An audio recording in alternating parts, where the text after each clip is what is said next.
अस्सलाम वालेकुम। ਅੱਜ ਮੈਂ ਆਈ ਸਾਂ ਨੀਲਾ ਗੁੰਬਦ ਇੱਥੇ ਘੁੰਮਾਉਣ ਮੈਂ ਕਿਹਾ ਚਲੋ ਨਾਲ ਤੁਹਾਨੂੰ ਘੁਮਾਉਂਦੀ ਹਾਂ।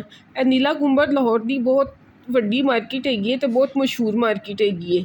ਇਹਦੇ ਵਿੱਚ ਤੁਹਾਨੂੰ ਬੱਚਿਆਂ ਦੀਆਂ ਚੀਜ਼ਾਂ ਮਿਲਦੀਆਂ, ਸਾਈਕਲਾਂ ਹੋ ਗਈਆਂ, ਵਾਕਰਸ ਹੋ ਗਈਆਂ, ਕੈਰੀਕੋਟ, ਪ੍ਰੈਮ, ਹਰ ਚੀਜ਼ ਇੱਥੋਂ ਮਿਲ ਜਾਂਦੀ ਹੈ ਅਤੇ ਰੇਟ ਵਿੱਚ ਵੀ ਬਹੁਤ ਫ਼ਰਕ ਹੈਗਾ। ਬਾਰਗੇਨਿੰਗ ਕਰੋ ਤਾਂ ਬਹੁਤ ਫ਼ਰਕ ਹੈ, ਬਾਰਗੇਨਿੰਗ ਨਾ ਕਰੋ ਤਾਂ ਫਿਰ ਉਹੀ ਰੇਟ ਹੈਗੇ ਨੇ ਜੋ ਮੌਲਸ ਵਿੱਚ ਨੇ, ਫਿਰ ਉਹੀ ਰੇਟ ਹੈ ਲਾਉਂਦੇ ਨੇ। ਇਹ ਤੁਹਾਡਾ ਸਟੈਮਨਾ ਹੈਗਾ ਕਿ ਤੁਸੀਂ ਕਿਤਨਾ ਇਹਨਾਂ ਦੇ ਨਾਲ ਬਾਰਗੇਨਿੰਗ ਕਰਦੇ ਹੋ, ਕਿਤਨਾ ਥੱਲੇ ਲੈ ਕੇ ਆਉਂਦੇ ਹੋ। ਦੂਸਰਾ ਨੀਲਾ ਗੁੰਬਦ ਦੇ ਵਿੱਚ ਇੱਕ ਹੋਰ ਮਾਰਕੀਟ ਹੈਗੀ ਹੈ ਮੈਡੀਕਲ ਦੀ।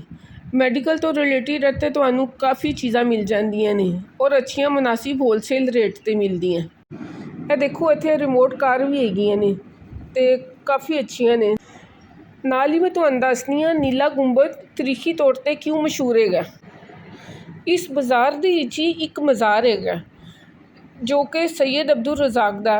ਇਸ ਮਜ਼ਾਰ ਦਾ ਫਨ ਤਮੀਰ ਬਹੁਤ ਡਿਫਰੈਂਟ ਹੈਗਾ ਜੋ ਕਿ ਇਸ ਇਲਾਕੇ ਵਿੱਚ ਨਹੀਂ ਪਾਇਆ ਜਾਂਦਾ। ਇਸ ਮਜ਼ਾਰ ਦਾ ਗੁੰਬਦ ਨੀਲੇ ਰੰਗ ਦਾ ਹੈਗਾ ਜੋ ਕਿ ਮੁਲਤਾਨ, ਸਿੰਧ ਅਤੇ ਈਰਾਨ ਵਾਲੀ ਸਾਈਡ 'ਤੇ ਪਾਇਆ ਜਾਂਦਾ। ਨੀਲੇ ਗੁੰਬਦ ਤਰ੍ਹਾਂ ਦਾ ਮਜ਼ਾਰ ਲਾਹੌਰ ਦੇ ਵਿੱਚ ਕਿਸੇ ਜਗ੍ਹਾ ਨਹੀਂ ਪਾਇਆ ਜਾਂਦਾ।